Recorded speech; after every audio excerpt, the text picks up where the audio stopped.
let's try this again. Let's see if I can do an episode without wanting to fucking blow my brains out, because one of my neighbor's dogs just like will not stop yapping outside, and it's all I can hear. That's all I've been hearing all fucking morning. But yeah, it's the Hatening It's Hoop. How are you? I want to do another story today.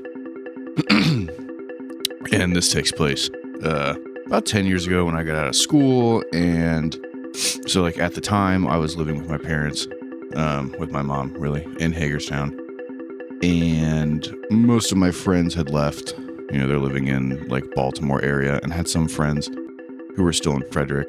And if you don't really know like the geography of Maryland or Western Maryland, it's like a 20-minute drive from where I grew up. So started hanging out with some people in Frederick because it was, you know, like a lot easier for me to get in and out than going all the way to Baltimore.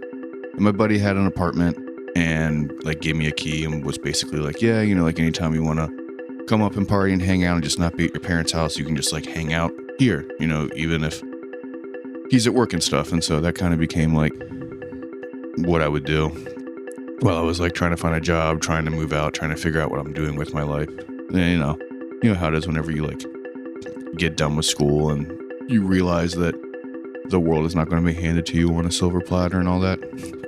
So I'm hanging out in Frederick a little bit, and I meet this girl. She's really cool. We're still friends to this day. She's cool. And we start hooking up. And it's great. You know what I mean? Like, she's hot and we're hooking up, and but we're doing it at my buddy's apartment. So like he would be at work or he'd be gone doing whatever. And then I would basically just go to my friend's house, fuck this girl in his living room like all day. And then he would get off work or come home, and then we would all just like hang out, right?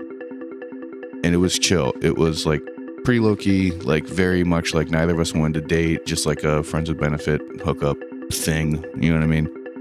But timeline wise, this is also when my drug problem really started to manifest, right? So I started spending more time in Baltimore than like in Western Maryland, because that's where my friends are and that's where the drugs are. So anyone who's ever, you know, had a drug problem understands like the escalation of like your perceived self-discipline with like substance abuse. And so it's like, you know, you start doing pills or whatever, and it's like, okay, I'll do it every once in a while, and then you really like it, and so it's like, okay, this is great, but I'm only going to do it like once a month.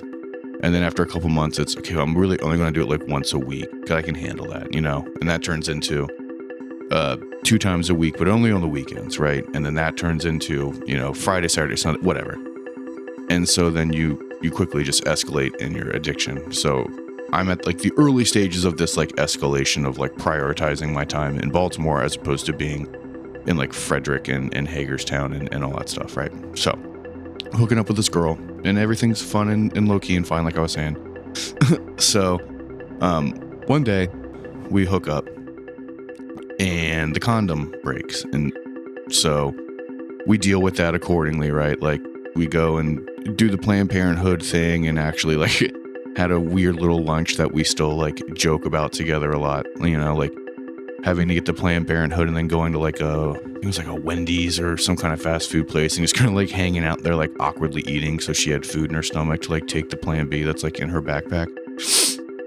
Anyway, so a couple days later, I'm hanging out with my buddy whose apartment like we would hang out in, right? And he's like, hey man, like I got something I want to talk to you about, and like I don't want it to be weird, I don't want it to be a thing. And I'm like, all right dude, like, you know, what's up, what's going on?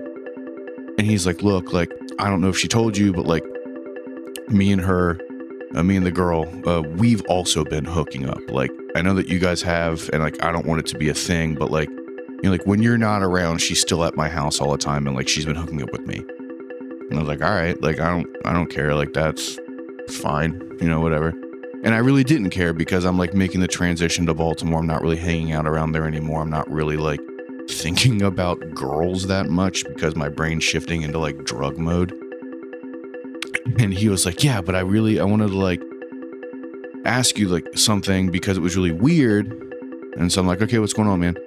And he was like, yeah, you know, like we were hooking up, and I was, you know, had my fingers in there, and I felt something, and I pulled out this thing, and she said that would have had to have been like a piece of like a broken condom, but she like, you know, like, I don't really know what was going on. And so I wanted to ask you if that was the case or if it's like some other gross shit.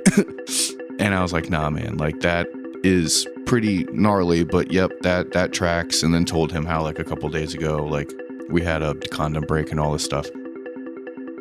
And that is still one of the like funniest things I've ever like sort of been involved with just like casual sex, like shit where apparently she just like had a little piece of condom inside for a couple days, which I never really thought of at the time. You know what I mean? Because like when it ripped, it just kind of like ripped. I didn't think there was like a chunk missing. But yeah, no, that kind of like became like a little inside joke between all of us, because then later on, towards the end of me and that girl like hooking up, she was like being kind of cagey about this and that, and then brought up that guy and was like, you know, essentially trying to like awkwardly tell me that they were also hooking up or whatever. I'm not getting too into it, but essentially there came a conversation where she was like, look, you can either like be with me in some kind of real capacity, or like do whatever it is you and your friends are doing in the city with like the drug stuff, but I don't want anything to do with that. And so I chose drugs over her. But during this conversation, we're talking about like social dynamics and stuff, and she's like kind of avoiding this guy's like name and like avoiding that subject, and then slowly starts like moving in that direction. And I was just finally like, look, man, I know that you and him have been hooking up. I know that he like fished part of like a ripped condom that was left in there from one of our hangouts. Like I know all about that. Like I don't care. It's not, you know, weirding me out or making me jealous or anything. Like I would just truly rather be doing drugs with my friends than hanging out in someone else's apartment, watching music videos and having sex with you. Hindsight, not the right fucking move, but at the time that seemed like the logical conclusion of where I was going, what I was doing. But I'm only really sharing this story just because, like, again, this is 10 fucking years ago, and it still is just like this funny little anecdote that I have with like those two people. And it's a nice, like, I don't know, it's kind of like a testament to like long-term friendship stuff where like you don't talk for a couple years, you lose track of each other, you do whatever, but then you still have like these weird little moments that happen in your like early 20s, which would be completely different and borderline mortifying, you know, now in our 30s. But like in our 20s, I was like, oh yeah, it's completely normal that like I just show up at this dude's house, bang this chick on the couch all the fucking time. Then I guess he's banging her when I'm not around. There was like a lost condom somewhere inside of her, but no one thought that shit was weird. Like, you know what I mean? It's just a nice little trip down fucked up memory lane, I guess. But thank you guys so much for listening. Andrew and I really appreciate it. If you like the show, please like and subscribe. You know, all that stuff. It's free. It helps the show, helps get our word out there. Yeah, take care of yourself and the people around you, and don't forget to tell your friends you love them. And I hope for the rest of these episodes, this fucking dog stops barking. But just more work for Andrew, so we'll see.